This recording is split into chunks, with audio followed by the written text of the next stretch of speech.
pensar de sus ideas económicas en sentido contrario, pero no jugó mal cuando estuvo en el Banco Nación, al parecer, por algo no está en estos momentos en el gobierno, y dice desde adentro del espíritu neoliberal que lo de la reparación histórica fue un cuento. Claro, no avanza más de lo debido respecto a por qué los Macri hicieron esto.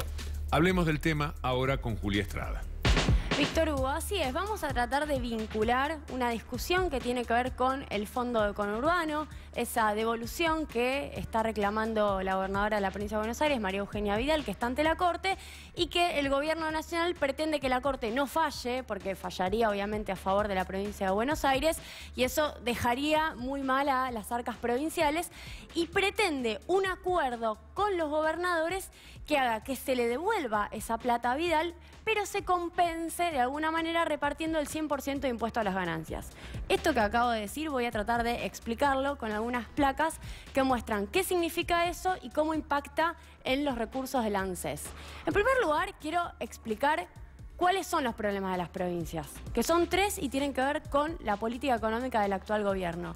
Hay una reducción de ingresos brutos, está planificada en la actual reforma fiscal. Eso impacta directamente a las provincias porque no es un impuesto nacional del Tesoro Nacional, es un impuesto de las provincias. El que es del Tesoro es el IVA y el IVA no se toca. Hay una concesión del Fondo del Conurbano precisamente a una provincia que es provincia de Buenos Aires y eso va en desmedro del resto de las provincias. Y hay un creciente endeudamiento en dólares. En algún momento también eso se va a tener que pagar. 3 razones por las cuales el gobierno nacional dice, bueno, no se preocupen, le dice a los gobernadores. Vamos a hacer que el impuesto a las ganancias, que, escucha esta cifra, son 550.000 millones de pesos al año, uno de los impuestos más grandes junto con el IVA, el impuesto más grande en realidad junto con el IVA, se reparta el 100% a las provincias. Vamos a una segunda placa, porque todo tiene que ver con todo, y vamos a mirar cómo se financia el ANSES. ¿Para qué? Para ver qué pasa si ese impuesto a las ganancias se reparte el 100% de las provincias. Primero digo lo siguiente, el impuesto a las ganancias hoy se coparticipa solamente en un 64% a las provincias. Hay un 20% de esos 550.000 millones de pesos que financia el ANSES y que financia las actuales jubilaciones. Básicamente, y hago un paréntesis, porque hoy todos los trabajadores activos, todos nosotros, los que aportamos a un sistema previsional solidario que financia las jubilaciones de los actuales trabajadores pasivos, no alcanzan todos nuestros aportes para pagar las jubilaciones porque hay un 30% de trabajadores que está en negro.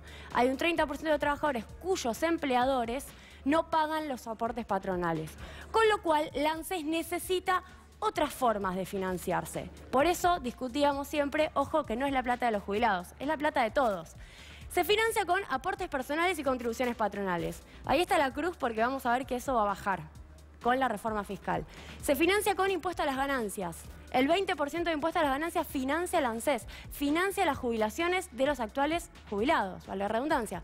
El 64% se coparticipa y después hay un par de porcentajes más que va un poco al Ministerio del Interior, en fin. Una parte del IVA, una parte de masa coparticipable también va al ANSES, una parte del impuesto a los combustibles y una parte del monotributo. Miren qué paquete, ¿no?, el que financia el ANSES.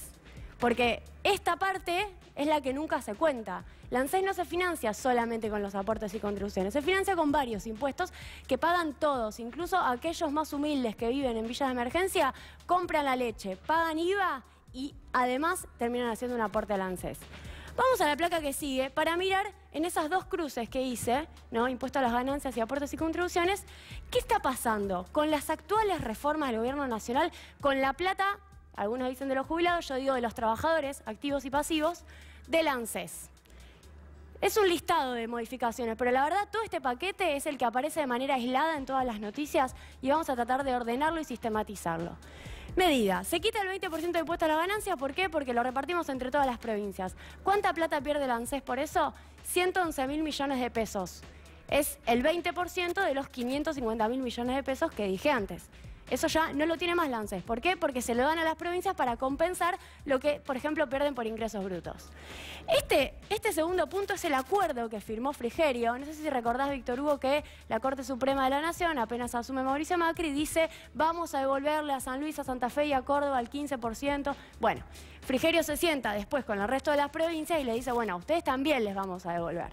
Y les vamos a devolver el 3% de ese 15% en 5 años. O sea, por año la ANSES está perdiendo 12.000 millones de pesos de ingresos de ANSES que ya Frigerio pactó con las provincias que se los va a devolver por año.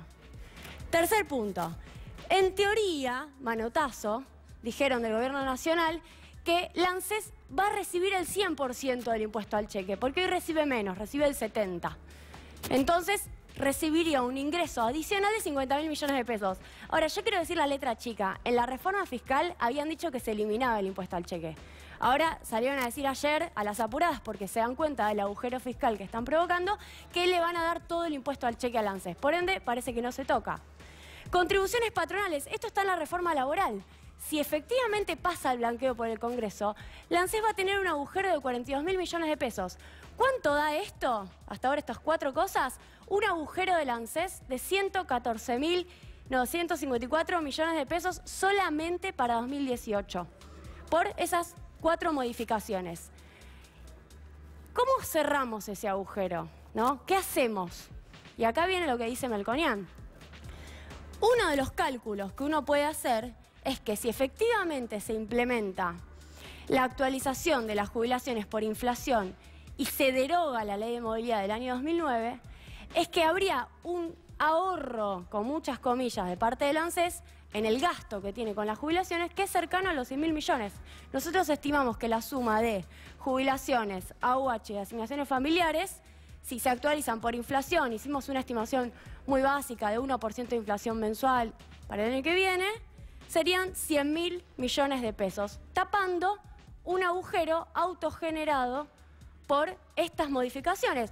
Para decirlo en castellano, los jubilados van a financiar los desequilibrios provinciales generados en el marco de esta política económica. Es una sábana corta, porque en ningún momento se le cobran los impuestos a los que más tienen. Bravo, Julia, ¿eh? Bravísimo. Una verdadera cátedra, una charla de esas que suelen ofrecerse para que podamos entender un poco mejor. Y Cristian D'Alessandro, un aporte más a todo este tema. Bienvenido, ¿cómo le va? Gracias por invitarme, Víctor. No, un placer, como siempre. Hablamos de estos temas y enseguida pensamos en usted o en Mirta Tundis, bueno, en general, gracias. O en el doctor Fernández Pastor.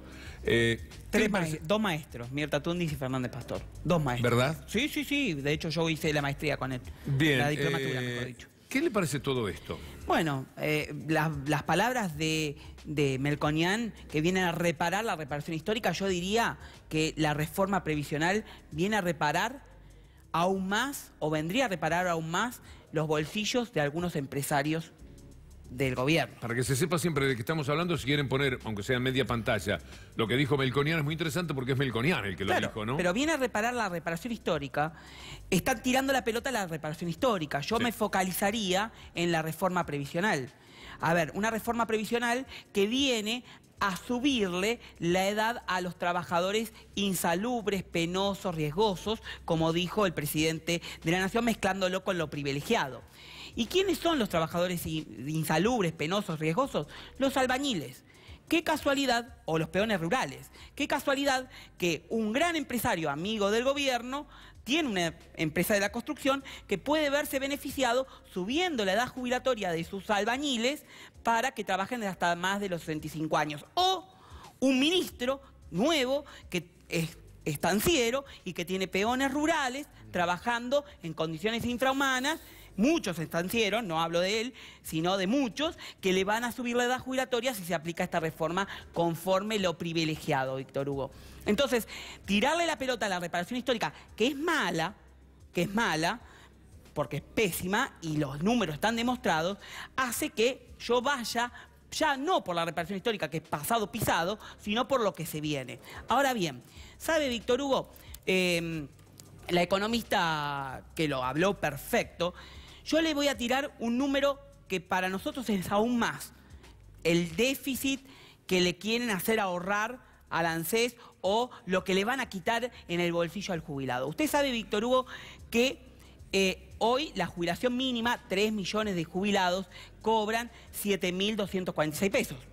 Bueno, si se aplicase el índice Macri, el índice que impone el Fondo Monetario Internacional, en el respecto de ajustarlo por inflación, el sueldo del jubilado al 2017, hoy, hecho nosotros los estudios, nos da, ya le voy a decir bien, 6.908 pesos. De 7.246 tendría que haber cobrado el jubilado en septiembre un aumento de 6.908 pesos.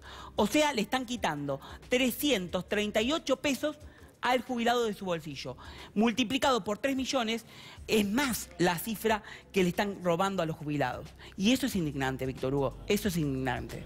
Sí, sí, porque además todo lo que se orquestó era que se le iba a dar una situación de respeto a los jubilados y armaron todo lo de, para mí, lavado de dinero, ahora que se ven cómo hicieron las cosas, o algunos le llaman, el gobierno le llama blanqueo de capitales, y el pretexto eran los jubilados. Solo sirvieron de pretexto, porque no hubo de verdad una reparación. No la hubo en el número, no la hubo en el proceder, porque no nos olvidemos que todos los que están metidos en la reparación entraron de prepo. De prepo. De prepo del gobierno. Miren, a ver, dicen que las últimas informaciones del ministro, del jefe de gabinete de ministros, en el recinto, dijo que había 1.113.000 casos que entraron a reparación histórica, que no dan los números, les cuento que no dan los números, porque 740.000 son los que aceptaron, ¿bien? Pero esos 740.000, 500.000 le dieron 40, 50, 600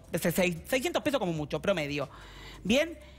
Y solo pusieron el dedito, es decir, la firma digital que tuvieron que ir con el abogado del ANSES, 250.000 personas. O sea, que a mí me están faltando casi 400.000 personas que no sabemos dónde están de ese 1.113.000. Entonces, la realidad que nos encontramos con sueldos miserables.